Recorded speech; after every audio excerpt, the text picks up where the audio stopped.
সেই মুহূর্তে ছবি দেখছেন যখন সোনাপুর দলবল এলাকায় এসে তাণ্ডব চালাচ্ছে বলে অভিযোগ করেছেন স্থানীয় বাসিন্দারা।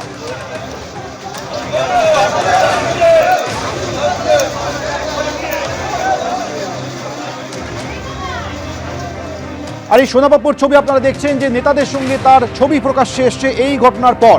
ইতিমধ্যে স্থানীয় বাসিন্দারা অভিযোগ করছেন যে এই সোনাপুর নেতৃত্বাধীন দুষ্কৃতীরাই আজ তাণ্ডব চালিয়েছে গোলপার্কের কাকুরিয়া রোড এলাকায়। 150 থেকে 200 জন দুষ্কৃতী এসে তাণ্ডব চালিয়েছে। একজন গুলিবিদ্ধ হয়েছেন, একজন মাথায় আঘাত লেগে হাসপাতালে দুজনেই চিকিৎসাধীন রয়েছেন।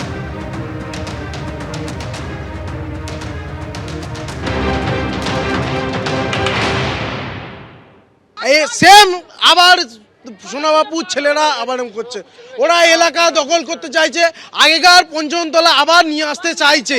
আমরা পড়াশোনা ছেলে, আমরা আগেকার পঞ্চমতলা চাইছি না, আমরা শিক্ষিত পঞ্চমতলা চাইছি, শিক্ষিত পঞ্চমতলা চাইছি, কিন্তু ওরা চাইছে আবার আগেকার পঞ্চমতলা নিয়ে আসি, বোমা গুলি নিয়ে ওরা আসতে চাইছে।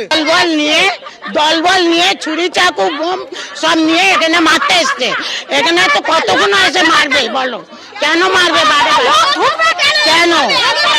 সোনাপাপু মেন্টাল বোম মারতে মারতে এসছে।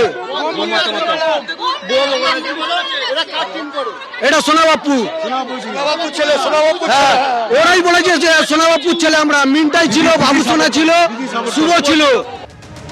এই সোনাপুর দিকে যাবতীয় অভিযোগ স্থানীয় বাসিন্দাদের, তাদের অভিযোগ যে এই সোনাপুর নেতৃত্বাধীন 150 থেকে 200 জন দুষ্কৃতী আজ এলাকায় এসে তাণ্ডব চালায়। বৈশ্বনাথ চট্টোপাধ্যায় তিনি বলছেন যে একটি পিকনিকের ঘটনাকে কেন্দ্র করে এই অশান্তি হয়েছে, যদিও স্থানীয় বাসিন্দারা বৈশ্বনাথ চট্টোপাধ্যায়ের সেই দাবি খারিজ করে বলছেন যে এলাকা দখলের জন্য এই সোনাপুর দলবল আজকে এই হামলা চালিয়েছে।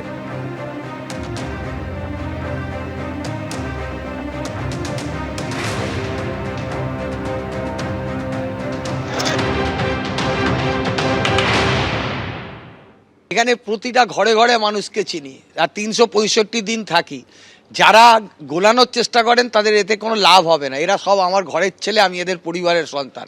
আমাদের সঙ্গে 365 দিনের যোগাযোগ। এখানে একটা ইনসিডেন্ট হয়েছে, আমি বলেছি যারা কালপিট তাদের এগেনস্টে মেজার নিতে হবে, কাউকে ছাড়া হবে না। এখানে সবাই খেটে খায়, কেউ চুরি করে খায় না। সবাই, কেউ ড্রাইভারি করে, কেউ গৃহ পরিচারিকার কাজ করে, কেউ সাধারণ কাজের মধ্যে থাকে। আর আমি তাদের প্রতিনিধি, চৈতালি তাদেরই প্রতিনিধি, এরা আমাদের লোক। এবার এদেরকে যদি কেউ বিভ্রান্ত করে, সেই জায়গাটা আমরা বোঝাচ্ছি। আমরা অশান্তি চাই না, আমার শান্তি বজায় রাখাই কাজ। ঝগড়া লাগানো আমার কাজ না, ঝগড়া যাতে না হয় সেটাই আমার কাজ। শান্তি আমার কাজ, উন্নয়ন আমার কাজ, পৌরসভার উন্নয়ন আমার কাজ। আমার যে দায়িত্ব, সেই দায়িত্ব ওরা জানে কিভাবে আমরা প্রত্যেককে সার্ভিস দিয়েছি। বৈশ্বনাথ চট্টোপাধ্যায় বলেছেন যে পিকনিক ঘিরে অশান্তি এমন দাবি করেছেন, কিন্তু কাউকে ছাড়া হবে না। পুলিশের তরফ থেকেও আশ্বাস দেওয়া হয়েছে, যাদের বিরুদ্ধে অভিযোগ করা হয়েছে, যারা এই ঘটনার সঙ্গে যুক্ত, তাণ্ডবের ঘটনার সঙ্গে যুক্ত, তাদের বিরুদ্ধে পদক্ষেপ করা হবে। বিভিন্ন জায়গায় এই মুহূর্তে পুলিশের তরফে রেড চলছে।